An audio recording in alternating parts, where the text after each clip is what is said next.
The connection between social media use and social movements in general and the new forms of women activism in particular has been established during 2011 Arab Spring popular uprisings, in 2013 Gezi Park protest in Turkey, in 2011 student environmental protest in Chile, and in Iran during and after the brutal suppression of Green Movement in 2009.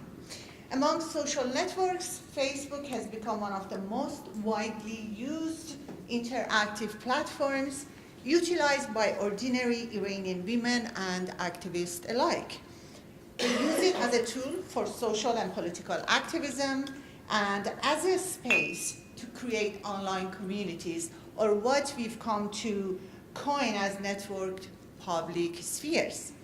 These online communities have become enabling spaces where Iranian women act as active contributors, creators, commentators, sorters, and archives of digital content. Women activists, on the other hand, take advantage of the opportunities offered by social networks to enhance public awareness, to carry out specific actions, and to organize popular campaigns. One notable example of such online campaigns is My Stilty Freedom.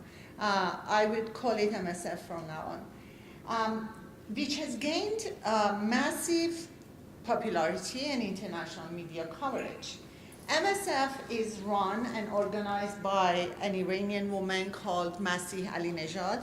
She's a passionate Iranian activist and grassroots journalist.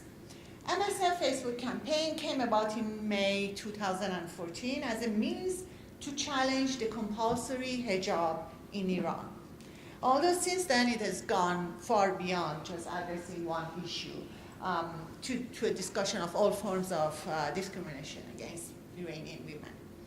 On her initial message on the Facebook, Ali-Nejad invited and encouraged Iranian women, especially the ones living in the country, inside Iran, to post images of themselves in public spheres without the headscarf, which is illegal in Iran. And you could receive 75 lashes, and recently you can be also fined, your car can be confiscated. There is a whole set of disciplinary measures against women who are either not covered, which is seldom, it never happens, almost never happens, because if you're seen, you're arrested, but even a bit of hair can get you in trouble. So MF's Facebook campaign immediately gained international visibility and support from people around the world, from grassroots movements, from women's activists, as well as from Western corporate media. Now, since last year, MSF page has almost 900,000 likes on its page, and if you're a Facebook person, you know that every like is so hard to come by. So 900,000, almost a million. Now, although social networks are called low-risk social activism, partly, of course, due to the anonymous nature of the web, this is not the case with MSF. Iranian men and women post their pictures and videos from inside Iran with their true identity, and most of the time with their face revealed. So it's not a low-risk activism. Potentially it can cost you months or weeks in jail. Participants post their pictures and videos, share artistic creations, in particular poems and paintings. Iranians love poetry. Others share consciousness-raising texts, and many more write their personal testimonies, often as evidence against compulsory veiling, as well as other gender discriminatory laws and customs in Iran. Every post brings thousands, sometimes tens of thousands of likes, and generates a long string of comments and conversations. Partly due to the sheer number of participants, MSF has gained unprecedented international hypervisibility, and it is now considered by Western media to be one of the main representatives of Iranian women's activism online.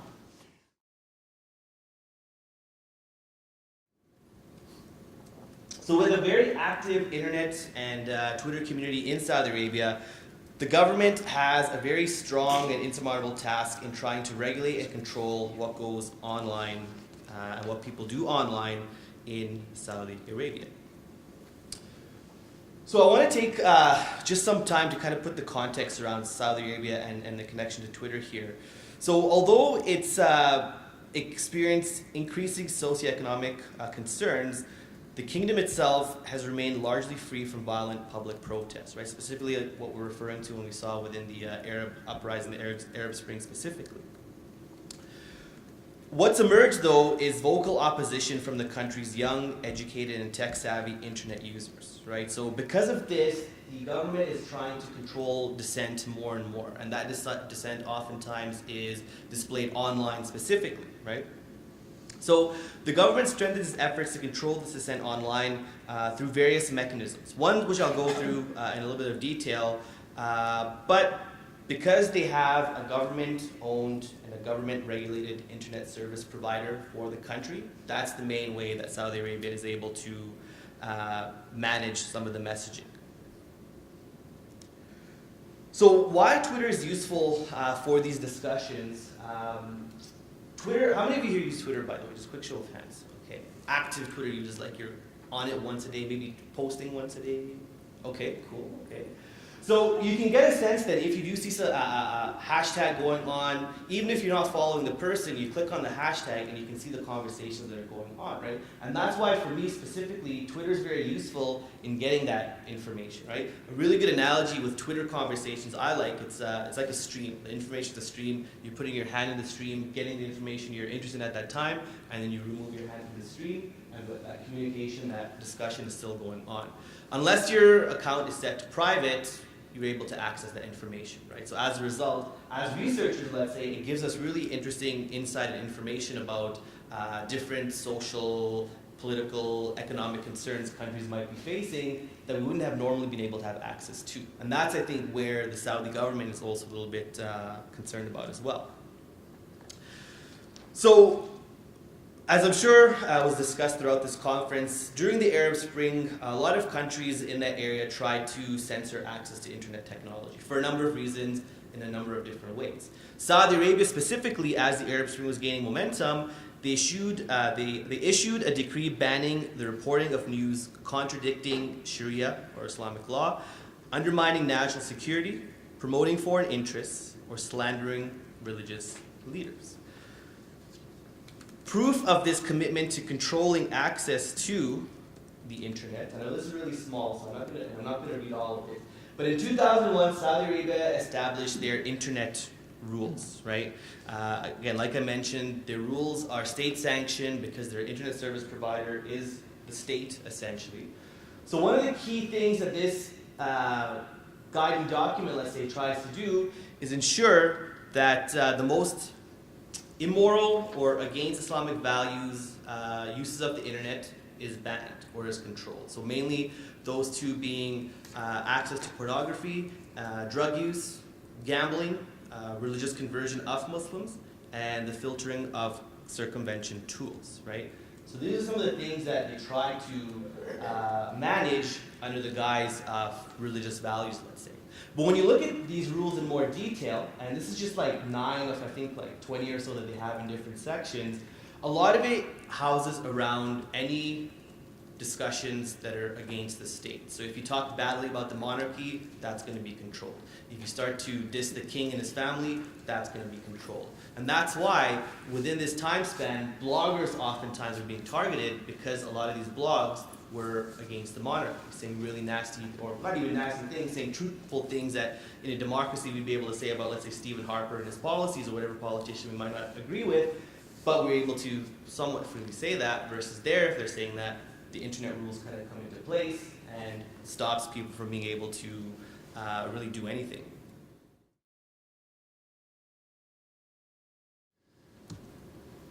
So a number of scholars have theorized social and cultural blocks. Some come from theoretical perspectives, others kind of look at empirical studies and then draw their theoretical framework from that. But it's all comes from a Foucauldian framework of governmentality. So in the mid-90s, a scholar identified a colonial governmentality when governmentality studies were all the rage, saying that in colonial administrations, you basically had, through the census and through other means, you had colonial governments identifying groups, drawing clear boundaries around them, defining their customs, and then fixing them to particular territories that are clearly demarcated. And so there are various, scholars have come up with a number of terms to define this. So Define and Rule by Mahmoud Mamdani, which is probably the most robust theoretical addressing of this concept.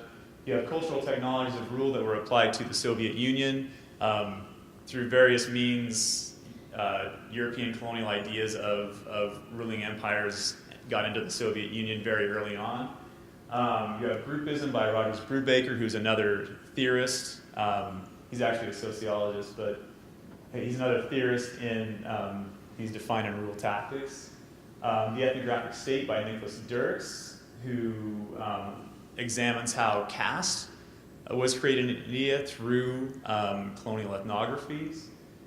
Frontier governmentality, which was used on the boundaries, on the outer boundaries of the Indian Empire, of the British Indian Territory with Afghanistan. You have re-identify and rule, which was an earlier version of Mamdani's conceptualization of the Darfur conflict. And then you have Balkanism by the political geographers Toll and Dahlman, who argue that the timeless sectarian, or the timeless ethno-sectarian divisions in the former Yugoslavia are a really problematic way of understanding that conflict today.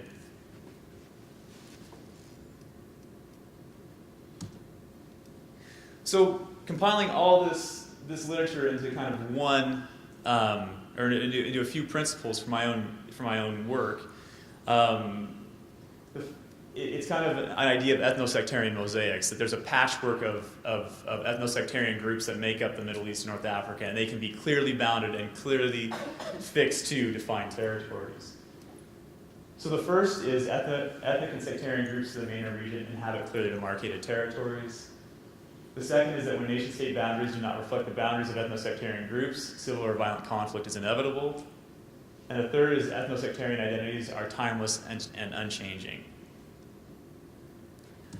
And so you can see this in a series of, I'm not going to talk too much about these maps because this is not my main empirical focus of this paper, but this is a series of American maps that argue that they can show the ethno-sectarian groups of the Middle East and North Africa, and because the boundaries of the region were imposed after the First World War, they're quote-unquote unnatural.